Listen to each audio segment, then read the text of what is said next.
നമസ്കാരം. ഈ തെരഞ്ഞെടുപ്പ് പടിവാതിൽക്കലെത്തി നിൽക്കുമ്പോൾ CPM-ൻ്റെ പല സ്ഥാനാർത്ഥികൾക്കും വലിയ ആശങ്കയായിരുന്നു മുസ്ലിം വോട്ട്.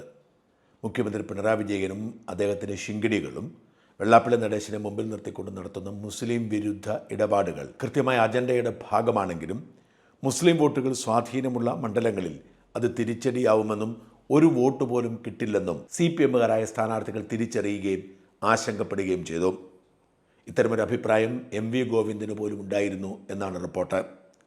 അതിൻ്റെ കൂടി പശ്ചാത്തലത്തിലായിരുന്നു എവിടെയെങ്കിലും മുസ്ലിം വോട്ട് പ്രീണിപ്പിക്കാൻ ഒരു അവസരം ലഭിച്ചാൽ ചാടിയിറങ്ങാനുള്ള CPM-ൻ്റെ തീരുമാനം.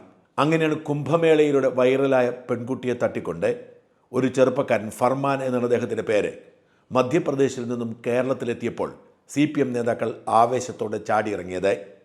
പാർട്ടി സെക്രട്ടറി MV ഗോവിന്ദൻ, മന്ത്രി V ശിവൻകുട്ടി, MP ആയ AA റഹീം തുടങ്ങിയവരെല്ലാം ഫർമാൻ്റെ വിവാഹം നടത്തിക്കൊടുക്കാൻ ഓടി നടന്നു. എങ്ങനെയാണ് ഹിന്ദുവും മുസ്ലിമുമായ ഒരു പെൺകുട്ടിക്ക് ഒരു ക്ഷേത്രത്തിൽ വെച്ച് വിവാഹം നടത്താൻ കഴിയുന്നത് എന്നതടക്കമുള്ള തർക്കങ്ങൾ പിന്നീട് വന്നെങ്കിലും ഇത് കേരള മോഡലാണ് എന്ന് വിശേഷിപ്പിച്ചുകൊണ്ട് അവർ രംഗത്തെത്തി. MV ഗോവിന്ദൻ വിവാഹത്തിൽ പങ്കെടുത്ത് ആശംസകൾ നൽകുകയും അവർക്ക് ആഹാരം അർപ്പിക്കുകയും ഒക്കെ ചെയ്തു എന്ന് മാത്രമല്ല, വിവാഹത്തിന് വേണ്ട എല്ലാ ഒരുക്കങ്ങളും ചെയ്തു കൊടുത്തത് ഗോവിന്ദൻ്റെ നേതൃത്വത്തിലുള്ള CPM നേതാക്കളും പ്രാദേശിക നേതാക്കളുമാണ്. അതിൻ്റെ നന്ദി ഈ ഫർമാനും അദ്ദേഹത്തിന് വധുവും പറയുകയും ചെയ്തു. ആ വിവാഹ വാർത്ത പുറത്തു വന്നപ്പോൾ തന്നെ പെൺകുട്ടിയുടെ പ്രായത്തെക്കുറിച്ചുള്ള തർക്കം പലരും ചൂണ്ടിക്കാട്ടി.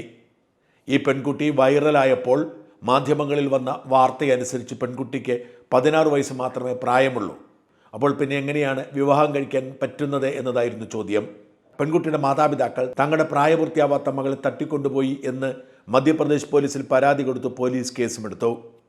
അതിനിടയിൽ ദേശീയ പട്ടികജാതി പട്ടികവർഗ കമ്മീഷൻ കേസെടുക്കുന്നു.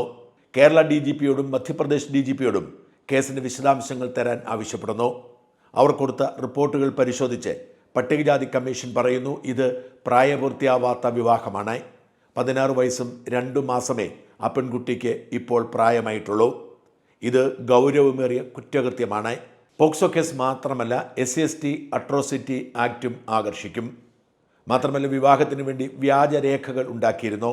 പ്രായത്തിൻ്റെതടക്കം ഗൗരവമേറിയ നിരവധി കുറ്റകൃത്യങ്ങൾ ഒരുമിച്ചാണ് ഇപ്പോൾ ചുമത്തപ്പെട്ടിരിക്കുന്നത്.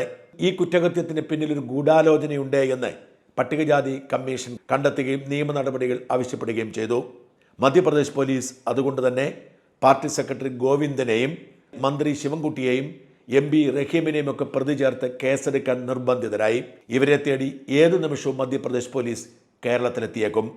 പെട്ടെന്ന് വോട്ട് തട്ടിക്കൂട്ടാൻ വേണ്ടി കാണിച്ച ആ കോപ്രായം കൊണ്ട് വോട്ട് കിട്ടിയില്ല എന്ന് മാത്രമല്ല, ഇപ്പോൾ ഏതു നിമിഷവും ജയിലിലാവുന്ന അവസ്ഥയിലേക്ക് CPM നേതാക്കൾ ചെന്നുപെട്ടിരിക്കുന്നു. യാതൊരു ആലോചനയുമില്ലാതെ, ഒരു അന്വേഷണവുമില്ലാതെ ആരെങ്കിലും പറയുന്നത് കേട്ട് എടുത്തു ചാടിയാൽ എന്തു സംഭവിക്കും എന്നതിന് തെളിവാണിത്. പ്രായപൂർത്തിയാകാത്ത ഒരു പെൺകുട്ടിയെ തട്ടിക്കൊണ്ട് ഇവിടെ വന്നപ്പോൾ ആൺകുട്ടി മുസ്ലിമും പെൺകുട്ടി ഹിന്ദുവും ആയതുകൊണ്ട് മാത്രം CPM കാട്ടിയ ആവേശം വാസ്തവത്തിൽ ഹിന്ദു വോട്ടർമാർക്കിടയിലും എതിർപ്പുണ്ടാക്കി. ആ വിവാദം തന്നെ ഉള്ള വോട്ടുകൂടി നഷ്ടപ്പെടുത്താൻ കാരണമാവുക മാത്രമല്ല, ഇപ്പോൾ ഗൗരവമേറിയ കുറ്റകൃത്യത്തിൽ പങ്കാളികളായിരിക്കുന്നു. വേണ്ടത്ര ആലോചനയില്ലാതെ അവർ എടുത്തു ചാടിയപ്പോൾ ഗൂഢാലോചനയിൽ പ്രതികളാവുകയാണ്. മധ്യപ്രദേശ് പോലീസിന് ഈ നേതാക്കന്മാരെ വെറുതെ വിടാൻ കഴിയില്ല. ഇവരെ തേടി ഇവിടെ എത്തുകയോ നോട്ടീസ് അയച്ച് വിളിച്ചു വരുത്തുകയോ ചെയ്യേണ്ടി വരും. SC/ST അട്രോസിറ്റി ആക്ട് ചുമത്തപ്പെട്ടാൽ ജാമ്യം പോലും കൊടുക്കരുത് എന്നാണ് നിയമം. മാത്രമല്ല, ഈ പെൺകുട്ടിയെ തട്ടിക്കൊണ്ടുപോകുന്ന ഫർമാൻ ആ പെൺകുട്ടി ലൈംഗികമായി ദുരുപയോഗം ചെയ്തിട്ടുണ്ടാവാനുള്ള സാധ്യത കൂടിയുണ്ട്. അങ്ങനെയെങ്കിൽ പോക്സോ കേസ് അതീവ ഗൗരവമായി മാറും.